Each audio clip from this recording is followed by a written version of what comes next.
হয়েছে জাতীয় পার্টি আওয়ামী লীগের দোসর ছিল।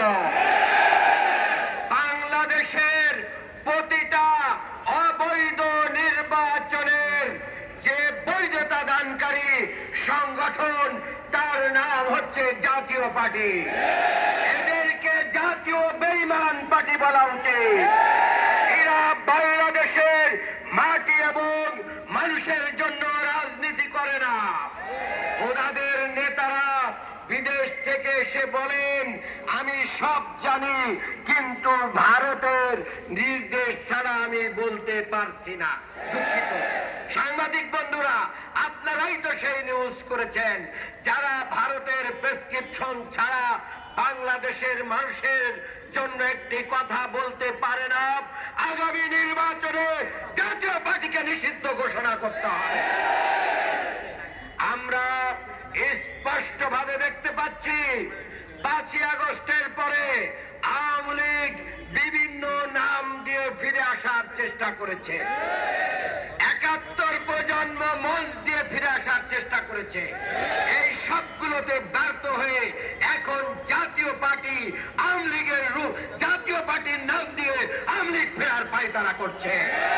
বাংলাদেশে ফ্যাসিস্ট বিরোধী সকল শক্তিকে সাথে নিয়ে আগামী দিনে বাংলাদেশ জামাত ইসলামীর ঐতিহাসিক ভূমিকার মাধ্যম দিয়ে এই জাতীয় নীল রাষ্ট্রকে আমরা নস্যাৎ করে দেব ইনশাআল্লাহ। আগামী দিনগুলোতে ফ্যাসিস্ট বিরোধী সকল বিষয়ে জাতীয় ঐক্য গড়ে তুলে ঘরে ঘরে এই সমস্ত গাদ্দার মুনাফিকদের বিরুদ্ধে আমাদেরকে ইস্পাত প্রতি ঐক্য গড়ে তোলার আহ্বান জানিয়ে আমার বক্তব্য শেষ করছি।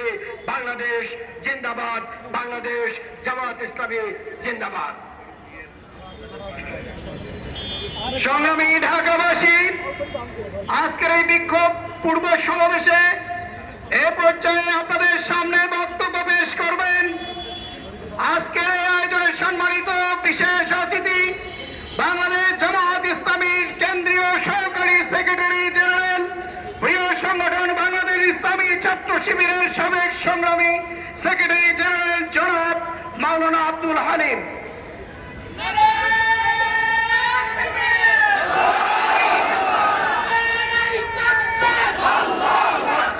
আলহামদুলিল্লাহ রাব্বিল আলামিন, ওয়াসসালাতু ওয়াসসালামু আলা রাসূলিহিল কারীম ওয়া আলা আলিহি ওয়া আসহাবিহি আজমাইন।